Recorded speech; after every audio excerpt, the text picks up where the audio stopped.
बात यह है कि मैं भी नौकरी की तलाश में हूं। ये रहा आपका बैग। क्या मैं तुम जैसे दिलेर आदमी का नाम जान सकता हूं? साहब, मेरा नाम विजय है। जानते हो, इस बैग में 10 लाख रुपए थे। 10 लाख हो या 10 करोड़, जिसकी अमानत है उसे वापस मिलनी चाहिए। ये मेरा धर्म है साहब।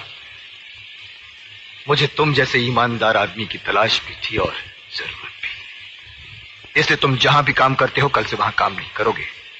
वहां तुम्हें जितनी भी तनख्वाह मिलती है मैं उससे दुगनी तनख्वाह तुम्हें दूंगा। कल से तुम मेरे लिए काम करोगे। साहब, असल बात यह है कि मैं भी नौकरी की तलाश में हूं। ये रहा मेरा कार्ड। कल सुबह 10 बजे फैक्ट्री में आ जाना। साहब, मैं समझ लूं कि नौकरी मिल गई?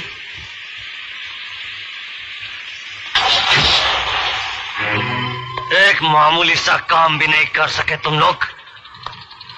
एक बैग छीन के लाने के लिए कहा था, वो बैग भी छीन कर नहीं ला सके तुम लोग। वाह बेटे वाह,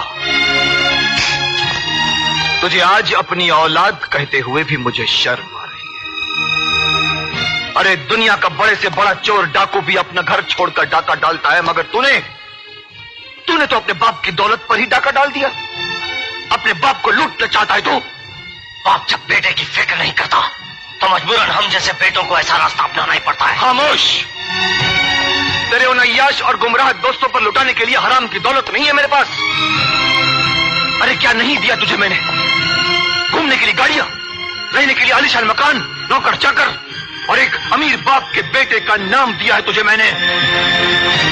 और तू आज अपनी गलती की माफी मांगने के बजाय ऊंची आवाज में मुझसे जुबान लड़ा रहा है। डैडी, वो जमाने गए जब बेटे बाप से ऊंची आवाज में बात करने से घबराते थे। ये 20वीं सदी है। हर आदमी अपनी मर्जी से जीता है।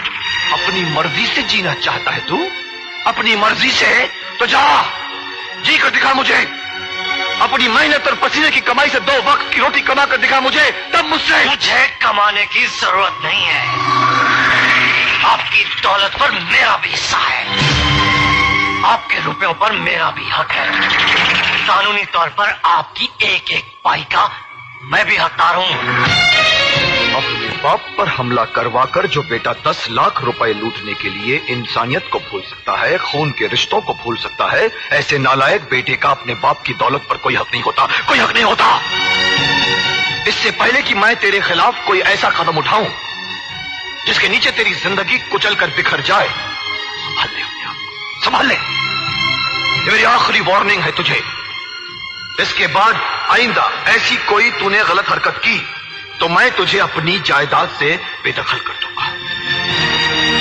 अब भी वक्त है, जा।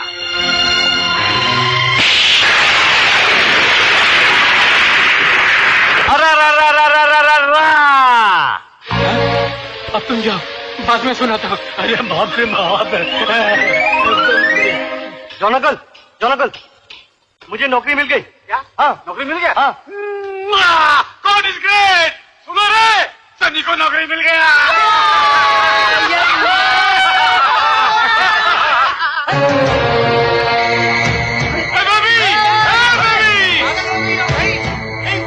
अरे क्या कर रही हो?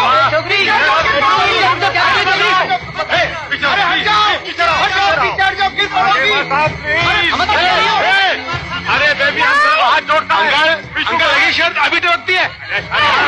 अरे पीछो प्लीज।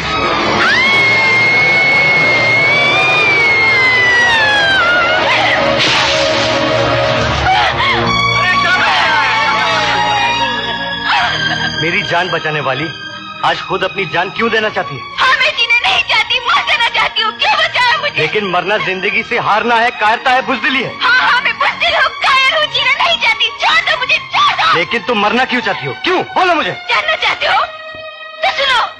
क्या बकवास कर रही हो तुम? मैं सच कह रही हूँ बाबूजी, मेरा विश्वास कीजिए। बचपन में ही आपके पिता ने और मेरे पिता ने हम दोनों की सगाई कर दी थी। व्हाट? सगाई? और तुझसे? शक्ल देखी है तूने अपनी? ये हुलिया, गवारों जैसे कपड़े। अरे तू मेरे इस घर की नौकरानी बनने के लायक नहीं है और यहाँ की मालकिन बनने के सपने देख रही है। अगर तेरी मेरी सगाई हो भी गई होती तो भी मैं तुझे कभी स्वीकार नहीं करता। चल अभी निकल यहाँ से। Out out out. नहीं बाबूजी नहीं, भगवान के लिए ऐसा जुल्म मत कीजिए। ओफो, अभी जाती है देके बाहर निकाल दो। नहीं बाबूजी नहीं, ऐसा मत कीजिए। मैं यहाँ से निकलकर कहाँ जाऊंगी? मैं बहुत आशाएं लेकर यहाँ आई हूँ। आपके सिवा दुनिया में मेरा कोई भी नहीं है। वाह वाह वाह, दौलत की चमक देख कर क्या कहानी बनाई है। कहानी नहीं बाबूजी, यकीन नहीं आता तो अपने पिताजी से पूछिए। मैं सोनपुर गांव के मुखिया केदारनाथ की बेटी हूँ। ओहो, तुम केदारनाथ जी की बेटी गीता हो? हाँ बाबूजी, मगर वो अब इस दुनिया में नहीं रहे। मेरी माँ का भी देहांत हो गया। आपके सिवा अब इस दुनिया में मेरा कोई भी नहीं है। मैं इस घर की बहू बनूं, ये मेरे स्वर्गीय पिता की अंतिम इच्छा थी। ना मैं किसी केदारनाथ को जानता हूँ और ना उसकी किसी बेटी से मेरा रिश्ता है। साले गरीबी के कीड़े पता नहीं कहाँ से चले आते हैं। तुझ जैसी 2 टके की लड़की को ठिकाने लगाना आता है मुझे। आपके सिवा इस दुनिया में मेरा कोई जिसका कोई नहीं होता उसका भगवान होता है। भगवान के पास जा। मेरा पीछा छोड़, खुदकुशी कर। ले, उठा के बाहर पीछे से। वो साला निरंजन इंसान के खाल में छुपा हुआ शैतान है।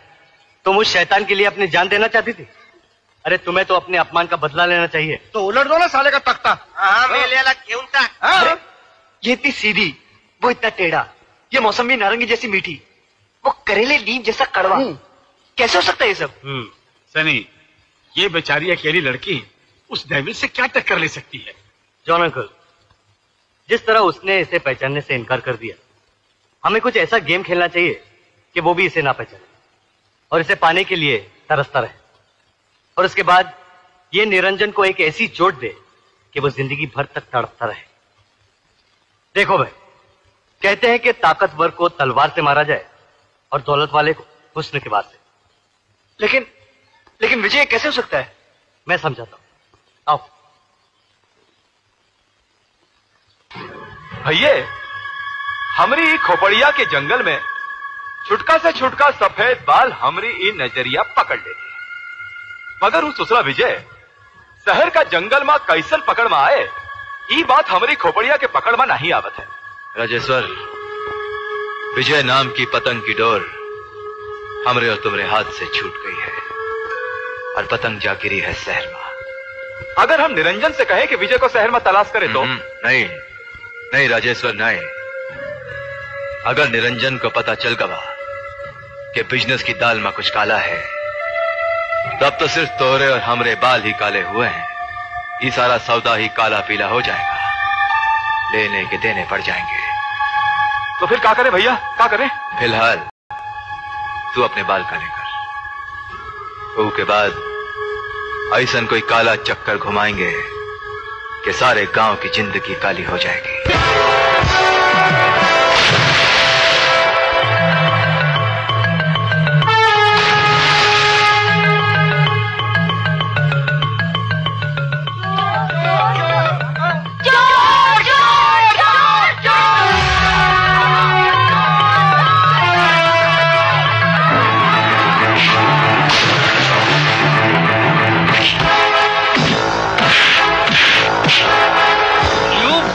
लड़की का बहुत चढ़ाता है।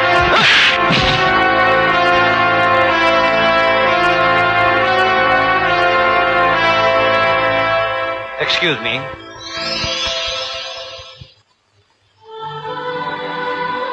बुरा ना माने तो एक बात कहूं? यस। गॉड ने काफी फुर्सत से तराशा है आपको। आपको भी क्या चुस्ती फुर्ती दी है भगवान ने? आप नहीं होते तो मेरा पासपोर्ट, क्रेडिट कार्ड सब गुम हो जाता। Thank you very much mister Niranjan. और आप? आप है मेघना, मेघालय की राजकुमारी। राजकुमारी?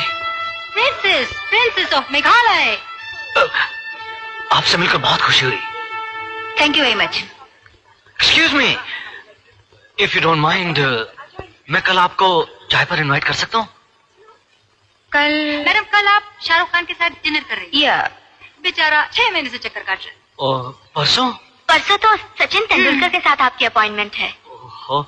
उसके बाद नो चांस, सवाल ही नहीं उठता।